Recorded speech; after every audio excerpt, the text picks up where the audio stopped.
2020 সালে অনুষ্ঠিত ঢাকা দক্ষিণ সিটি কর্পোরেশনের নির্বাচনের ফল বাতিল করে গত 27 মার্চ রায় দেয় আদালত। ঢাকার প্রথম যুগ্ম জেলা জজ ও নির্বাচনী ট্রাইব্যুনালের বিচারক মোহাম্মদ নুরুল ইসলাম বিএনপি নেতা ইশরাক হোসেনকে মেয়র ঘোষণা করে ওই রায় দেয়।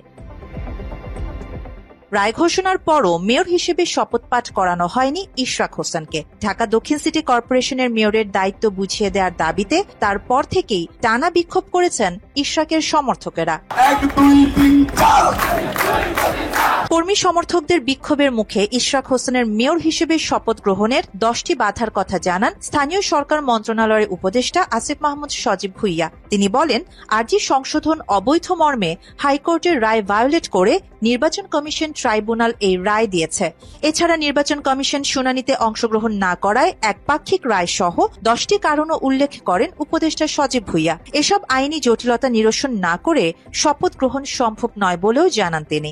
অনেকগুলো আইনি জটিলতা আছে, সেগুলো আমরা আইন মন্ত্রণালয় থেকে জানতে চেয়েছি যে কি কি ধরনের আইনি জটিলতা আছে কিংবা আছে কিনা। উপদেষ্টা আসিফ মাহমুদের দর্শানো কারণগুলো নিয়ে পরবর্তীতে ইশরাক হোসেনের আইনজীবীরা জবাব দেন। কারণ এটা 10টা যে কারণ উল্লেখ করেছিল আসিফ মাহমুদ অনেক আগে, তখন আমি 10টাই একেবারে টু দা পয়েন্ট আমাদের আইনজীবীদের মাধ্যমে কথা বলে।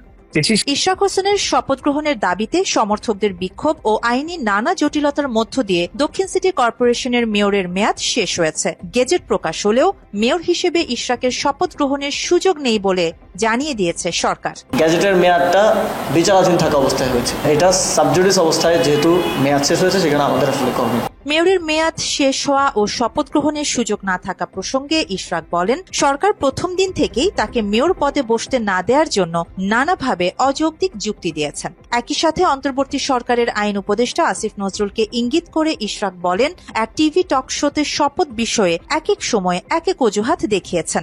আদালতের রায়কে ত্রুটিযুক্ত দাবি করে আসিফ নজরুল বলেছেন, ইশরাককে মেয়র হিসেবে শপথ পড়ানো হলে শেখ হাসিনার নির্বাচনকে বৈধতা দেয়া হবে। একই সাথে মানতে হবে ধর্মভিত্তিক রাজনৈতিক দলের বেশ কিছু দাবি দেওয়া।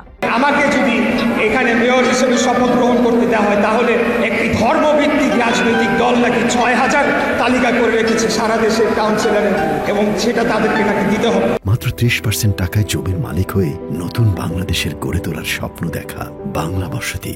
রাজনৈতিক প্রতিহিংসার কারণে নগর ভবনে বসতে দেয়া হয়নি বলে দাবি করেন ইশরাক। এমনকি নগর ভবনের অচলাবস্থার জন্য দায় বর্তমান সরকারের স্থানীয় সরকার মন্ত্রণালয়ের উপদেষ্টা আসিফ মাহমুদ সজীব ভুইয়া সহ এই মন্ত্রণালয়ের সচিবদের বলে দাবি করেন তিনি। একমাত্র স্থানীয় সরকার যে বর্তমান স্থানীয় সরকার মন্ত্রণালয়, তার উপদেষ্টা, তার সচিব এবং অন্যান্য কর্মকর্তারা যারা বাধা দিচ্ছে। আপিল বিভাগ রায় দেয় এ বিষয়ে কোনো সিদ্ধান্ত নেওয়া কঠিন হয়ে পড়েছে উল্লেখ করে উপদেষ্টা সজীব ভুইয়া বলেন, আইন উপদেষ্টা আসিফ নজরুল এ নিয়ে ভালোভাবে ব্যাখ্যা দিয়েছেন। আইন বিশেষজ্ঞ না হয় আসিফ নজরুলের ব্যাখ্যা থেকেই গোটা বিষয় পরিষ্কারভাবে বুঝেছেন তিনি। উপদেষ্টা সজীব ভুইয়ার বক্তব্যের পর এসব ঘটনার পেছনে আইন উপদেষ্টা আসিফ নজরুল রয়েছেন ইঙ্গিতও দিয়েছেন ইশরাক হোসেন। শব্দটার প্রতি আমার একটা ঘৃণা চলে আসছে। মেয়র পদে শপথ নেওয়া প্রসঙ্গে সাংবাদিক কনক সারোয়ারের ইউটিউব চ্যানেলে ইশরাক হোসেন দাবি করেন, 2020 সালে অনুষ্ঠিত সিটি কর্পোরেশনের ফলাফলে কারচুপি হয়েছিল, যে কারণে ওই সময় আইনি প্রতিকার পেতে মামলা করেছিলেন। সেই মামলার রায়েই এবছরের এপ্রিলে তাকে দক্ষিণ সিটির মেয়র ঘোষণা করা হয়।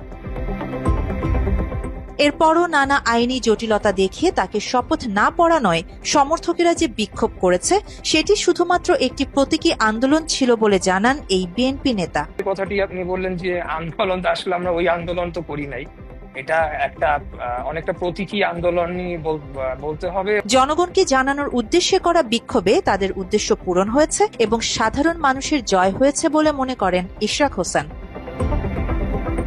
আরিবা জাহান, বাংলা এডিশন।